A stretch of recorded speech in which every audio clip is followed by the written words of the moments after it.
வணக்கம். இன்றைய பதிவில் கிறிஸ்மஸ் ஸ்பெஷலாக பனானா கேக் செய்ய போகிறோம். பனானா கேக் ரெசிபிக்கு தேவையான பொருட்கள் பார்க்கலாம். இது நேந்திர பழம் எடுத்துருக்கிறேன் நான். நீங்கள் எந்த வாழைப்பழம் வேணாலும் எடுத்துக்கலாம். நல்லா கனிஞ்ச மாதிரி இந்த தோல் இந்த மாதிரி கருப்பானால் தான் இந்த பழம் நல்லா கனிஞ்சி இருக்கும்.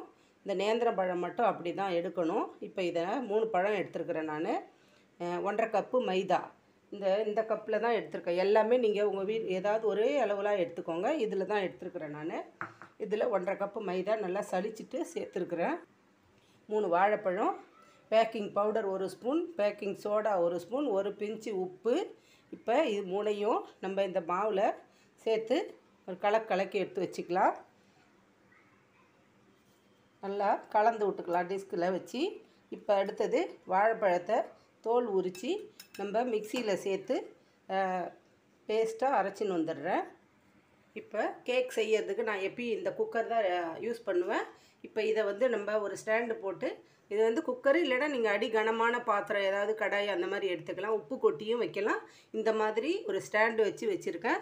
ப்ரீ ஹீட் பண்ணிக்கலாம். இது ஒரு நம்ம மாவுலாம் ப்ரிப்பேர் பண்ணுறதுக்குள்ளே இது கொஞ்சம் ஹீட் ஆகட்டும். இப்போ பாருங்கள், இந்த வாழைப்பழத்தை நான் அரைச்சிட்டு வந்துட்டேன்.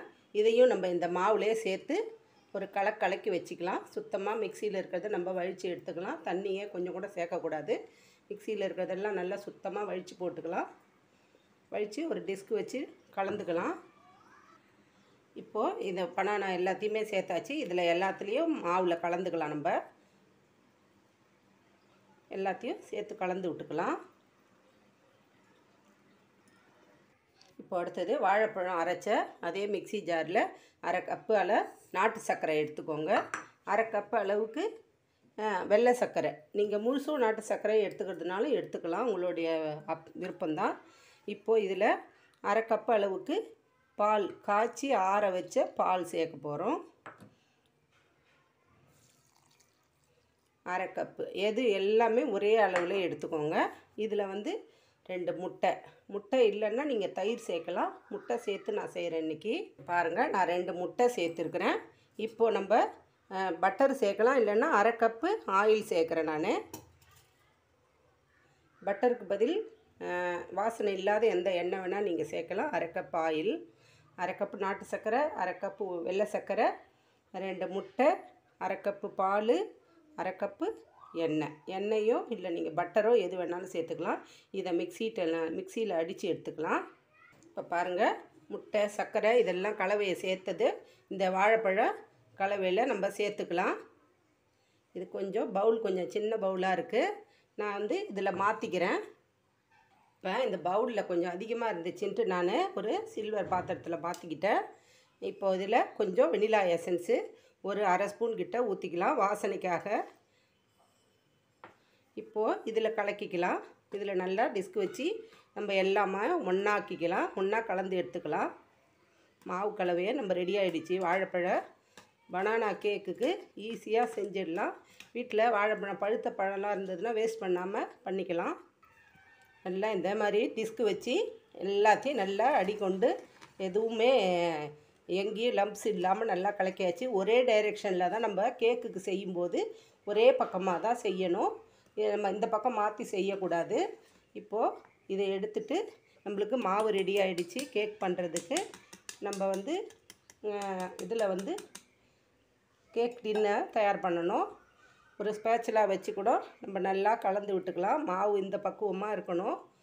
வாழைப்பழம் கொஞ்சம் நடுவில் ஒன்று கொஞ்சம் இருக்கும், அந்த மாதிரி இருக்கலாம், ஒன்றும் பிரச்சனை இல்லை. நம்மளுக்கு பனானா கேக்குக்கு மாவு ரெடி ஆகிடுச்சு. அடுத்தது நம்ம கேக் டின்னு பார்க்கலாம். எப்பவும் போல் இந்த மாதிரி கேக் டின்னு நல்ல டபரா ஒரு டிஃபன் பாக்ஸு இல்லை சதுரமாக ஸ்கொயர் ஷேப்பில் இந்த மாதிரி எது இருந்தாலும் நல்லா எல்லா இடமும் படுற அளவுக்கு நெய் தடவிக்கலாம்.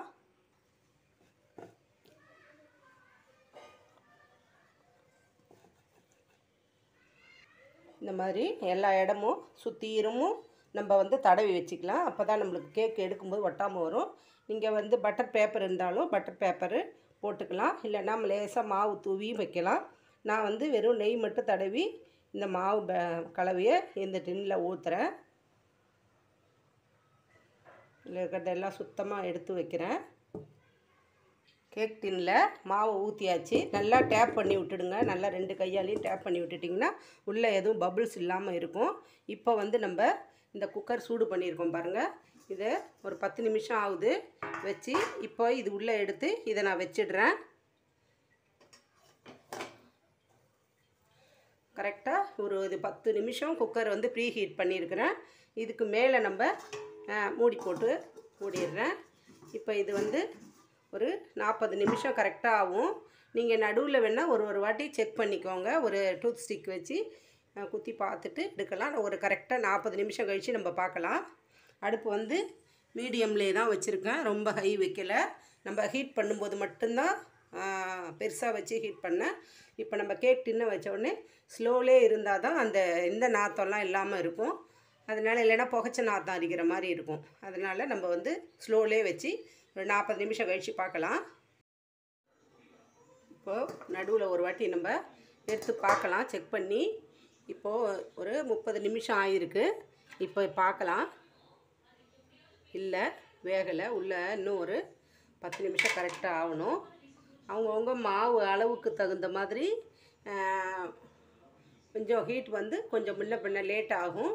அதனால் கொஞ்சம் வேகலைன்னா இன்னும் ஒரு 10 நிமிஷம் வேக வச்சு எடுத்துக்கலாம்.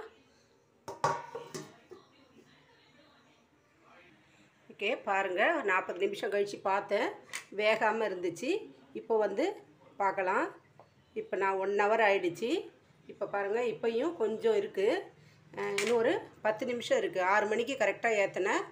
7 ஆக இன்னும் 10 நிமிஷம் இருக்குது. இன்னும் ஒரு 10 நிமிஷம் கழித்து ஆஃப் பண்ணிட்டோன்னா நம்மளுக்கு சரியாக இருக்கும். கலர் பாருங்கள். பனானா கேக்கு, நேந்திரம்பழ கேக்கு சூப்பராக கலரிங் வந்திருக்கு. நாட்டு சர்க்கரையே நீங்கள் ஃபுல்லாக போட்டு செய்யலாம்.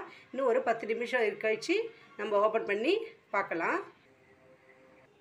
கரெக்டாக 7 மணி, 1 ஹவர் ஆகுது எனக்கு. இப்போ இதை நல்லா அடுப்பு ஆஃப் பண்ணிவிட்டு நம்ம ஆற விட்டுறலாம். நல்லா ஆறின பிறகு பார்க்கலாம். இப்போ பாருங்கள், ஒரு 2 மணி நேரம் நல்லா ஆறிடுச்சு. நல்லா சூப்பராக ப்ளஃபியாக நம்ம பனானா கேக் ரெடி ஆகிடுச்சு. இப்போ இதை நம்ம ஒரு தட்டில் மாற்றிக்கலாம். பாருங்கள், லேசாக இப்படி தட்டினா போதும். சூப்பர், நல்லா பனானா கேக்கு ரெடி ஆகிடுச்சு.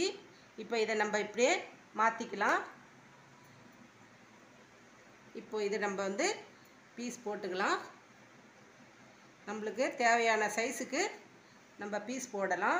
நல்லா ரொம்ப சாஃப்டாக ப்ளஃபியாக சூப்பராக இருக்குது. பாருங்கள், பனானா கேக்கு நல்லா சாஃப்டாக மெதுன்னு சூப்பராக நாட்டு சர்க்கரையிலே தயார் பண்ணலாம். நீங்கள் இந்த ரெசிபி பிடிச்சிருந்ததுன்னா, கேக் ரெசிபி பிடிச்சிருந்துச்சுன்னா லைக் பண்ணுங்கள், ஷேர் பண்ணுங்கள். பார்த்துட்டு செய்து பாருங்கள். செய்து பார்த்துட்டு கமெண்ட்ஸில் ஃபீட்பேக்கை சொல்லுங்கள். சப்ஸ்கிரைப் பண்ணுங்கள். எங்களுக்கு சப்ஸ்கிரைப் பண்ணி சப்போர்ட் பண்ணுற எல்லா வியூவர்ஸுக்கும் சப்ஸ்கிரைபர்களுக்கும் ரொம்ப நன்றி. எல்லா கிறிஸ்மஸ் வாழ்த்துக்கள். Happy Christmas. இதே மாதிரி கேக் ரெசிபி நீங்களும் செய்து பார்த்து வீட்டில் கிறிஸ்மஸ் கொண்டாடுங்க. வாழ்க வளமுடன், நாளும் நலமுடன்.